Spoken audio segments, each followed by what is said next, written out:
गाँ धूली गाँ फुलगछर फुलमाली एथिरे जो आंतरिकता थाए ताहा सहरर रंगीन आलोक देखा मिल न थाए। खास से तो गाँव लोके निज सहित और भगवान सहित बांधि रही था। एपरिकी गाँवर संस्कृति ऐतिह्य परंपरा सहित जोड़ी हो रही गाँवर परिचय। एपरी किछि गाँवर कथा और लोकों सुख दुखर कहानी को नहीं कलिंग टीवी स्वतंत्र कार्यक्रम मो गाँ कथा। आज जिबा कटक जिला आठगड़ ब्लॉक इछापुर पंचायतर गुड़पड़ा गाँव को 3टी वार्ड बास करुछंती 1200 रु अधिक लोक। अधिकांश लोक चाष उपर निर्भरशील।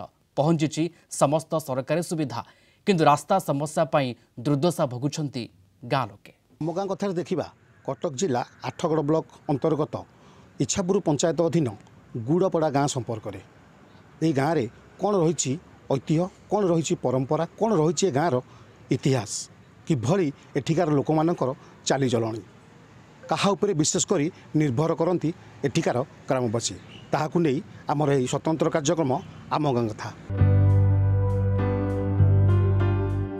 गुड़पड़ा कटक जिला आठगड़ ब्लॉक इछापुर पंचायतर गुड़पड़ा गाँ राजराजुड़ा समयरु एही गाँ गढ़ी उठिछि। एही गाँटी पुराना कटक संबलपुर रास्ता कड़े अवस्थित। 3टी वार्ड और 1200 रु अधिक लोकंकु नेई गुड़पड़ा गाँर पुरुखा लोकों कहवा अनुजाई पूर्वरु एही गाँर नाम थिला कोचिलापाटଣା किंतु 1959 रे अग्निकांड घटी गाँ छारखार हो जाइथिला। तत्कालीन आठगड़ विधायक डॉक्टर राधानाथ रथ विपन्न मानकु सहयोग करथिले। गाँर चारिपाखरे प्रबल आखु चाष हेबा सह प्रचुर गुड़ प्रस्तुत हेउथिबार देखि डॉक्टर रथ गाँर नाम कोचिलापाटଣା को परिवर्तन करी गुड़पड़ा नाम नामित करथिले। 1959 मसीह आमर घर पोड़गला।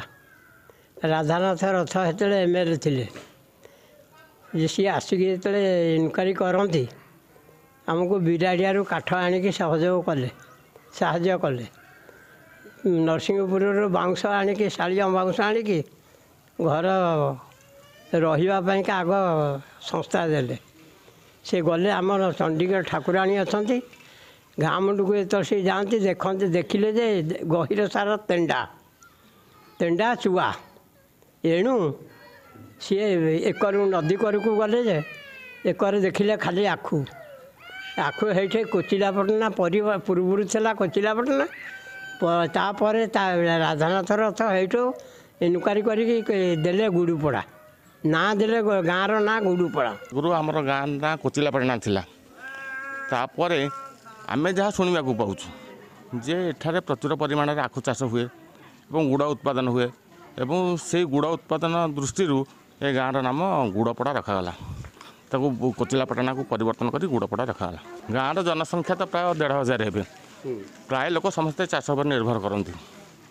जेहेतु चाषी मूलिया गाँ समस्त लोक चाष पर निर्भर करते। अल्प किसी चाकरी अच्छा किंतु प्राय लोक चाष उपर निर्भर करते।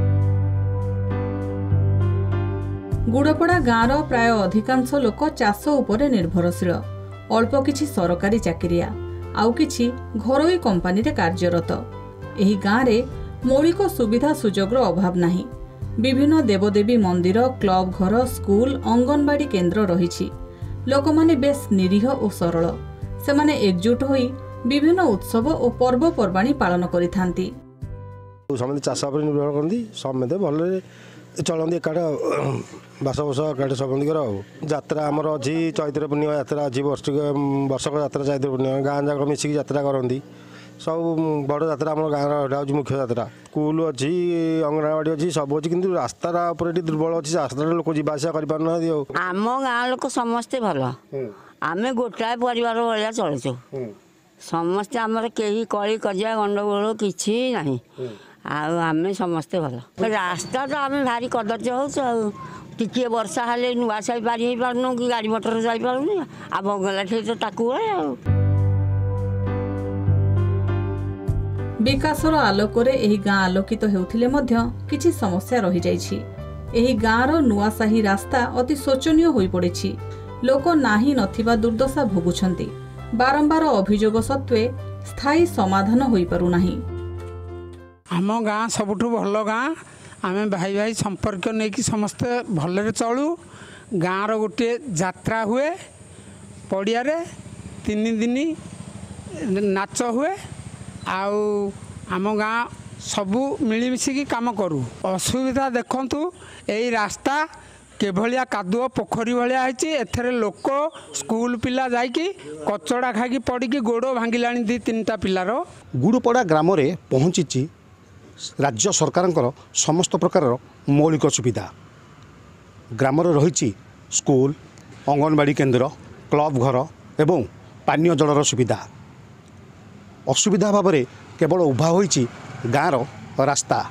ଯଦି କହିବା ଗାଁର 2ଟି ସାହିର ରାସ୍ତା ଅତି ଦୟନୀୟ ଅବସ୍ଥାରେ ପଡ଼ିଛି। ତେବେ ଏଥିପ୍ରତି କେବେ ରାଜ୍ୟ ସରକାର ବା ସ୍ଥାନୀୟ ପ୍ରଶାସନ ଦୃଷ୍ଟି ଦେଉଛି ତାହା ଦେଖିବାକୁ ବାକି ରହିଲା। ଆଠଗଡ଼ରୁ ବିଶ୍ୱଜିତ ରାଉତ, କଳିଙ୍ଗ ଟିଭି।